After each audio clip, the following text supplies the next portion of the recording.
Bonjour à toutes et à tous, on commence cette revue de presse en Italie avec la Juventus qui jouait hier en Europa League. Les Bianconeri ont pris le dessus face à Fribourg 1-0 grâce à Angel Di Maria. Et ce vendredi, c'est l'Argentin qui est mis à l'honneur dans la presse transalpine, comme ici en une de la Gazzetta dello Sport. L'ange s'envole, titre le journal au papier rose, avec un petit jeu de mots au passage. Le ton est le même en couverture du Corriere dello Sport. Angel et démon, s'amuse le quotidien italien, qui explique que c'est bien Di Maria qui a fait plier son adversaire allemand, tandis que le cas Pogba exaspère son coach Massimiliano Allegri. Paul est arrivé en retard pour la convocation. Ce n'est pas une question de punition, mais je pense que tout le monde doit respecter les règles. Il était juste de le renvoyer chez lui, a-t-il envoyé.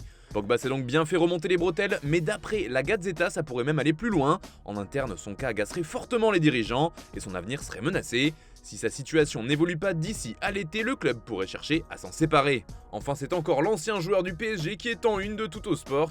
Un vol d'ange résume ainsi le journal pour évoquer cette rencontre. Allez, on part en Angleterre maintenant avec Manchester United qui jouait également hier soir et les Red Devils ont frappé fort avec une victoire 4-1 contre le Betis. Pour The Daily Telegraph, c'est un retour en fanfare des Mancuniens après la correction historique reçue face à Liverpool dimanche dernier. Lors de cette déroute, un homme avait particulièrement été attaqué pour son attitude, c'est Bruno Fernandes.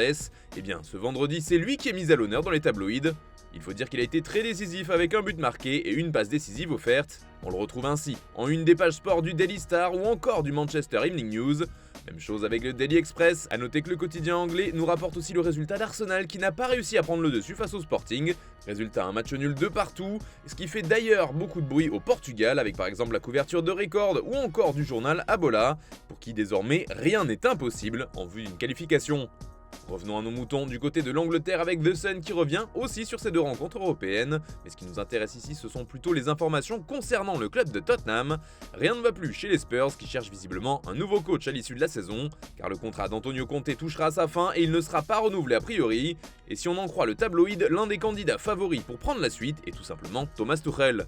Sauf que le technicien allemand serait en proie au doute, il ne serait pas sûr du tout de vouloir ce poste. Cette succession sur le banc des Spurs fait aussi les gros titres du Guardian aujourd'hui, avec un deuxième nom qui est évoqué. Cette autre piste n'est autre que Mauricio Pochettino. Il fait lui aussi partie de la shortlist de dirigeants londoniens. On le retrouve également accompagné de Tuchel en une des pages sport du Daily Mirror. Le tabloïd parle d'un dilemme pour évoquer ce choix du point de vue de la direction de Tottenham. Affaire à suivre. Encore une question de banc mais en équipe de France cette fois, il s'agit du poste du sélectionneur de l'équipe de France féminine, car comme on vous l'expliquait dans le JT d'hier, Corinne Diacre a été écartée par le comité exécutif de la Fédération française de football, et il faut donc maintenant régler la question de sa succession à 4 mois environ du début de la Coupe du Monde. Toujours en France, un petit mot sur l'OGC Nice, qui a gagné son 8ème de finale aller d'Europa League Conférence hier face au Sheriff Tiraspol 1-0. Comme le résume bien Nice Matin ce vendredi, le gym c'est du solide. Enfin, c'est Kylian Mbappé qui fait les gros titres du Parisien, le journal local se demande s'il a une bonne raison de rester au PSG. Toutefois, selon le quotidien, malgré ce nouvel échec parisien en Champions League, il reste des motifs d'espoir. Direction l'Espagne maintenant avec le journal AS qui fait justement sa couverture sur les stars du Paris Saint-Germain.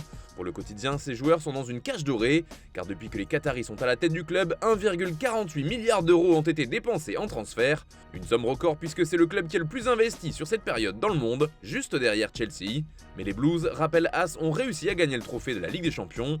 C'est donc un terrible échec qui amène le PSG à tout repenser, que ce soit concernant le coach, la direction sportive mais aussi les joueurs, avec les cas Messi, Ramos, Neymar et consorts. D'ailleurs, c'est encore un joueur parisien qui fait la une d'un journal ibérique ce vendredi, il s'agit de Messi, qui est donc en couverture de Mundo Deportivo. Le quotidien catalan ne semble attendre qu'une chose, la grande décision de la Pulga concernant son avenir. Selon Mundo Deportivo, dans la tête de l'Argentin, le PSG resterait l'option numéro 1 car il souhaite rester encore au plus haut niveau, et donc un club européen de haut standing. Pour l'instant, l'Arabie Saoudite ou la MLS ne semblent pas l'intéresser, alors que dans le même temps, le Barça et son président Joan Laporta rêveraient de signer son retour à la maison. Allez, on termine ce tour de la presse avec la Catalogne encore. Il s'agit cette fois du Journal Sport qui nous donne une nouvelle piste du board Blaugrana pour le prochain mercato. Et c'est un sacré nom puisque le FC Barcelone s'intéresserait fortement à Joao Cancelo. Selon le quotidien espagnol, c'est une option très sérieuse puisque le Bayern Munich ne devrait pas lever son option d'achat qui s'élève à 70 millions d'euros. Et s'il retourne à Manchester City, il sera encore persona non grata puisque Pep Guardiola n'en veut plus. De quoi intéresser le Barça qui n'a pas vraiment de grands spécialistes au poste de latéral. Voilà, c'est tout pour ce matin, bonne journée à tous, on se retrouve tout à l'heure pour un nouveau JT et demain pour la prochaine revue de presse sur Foot Mercato.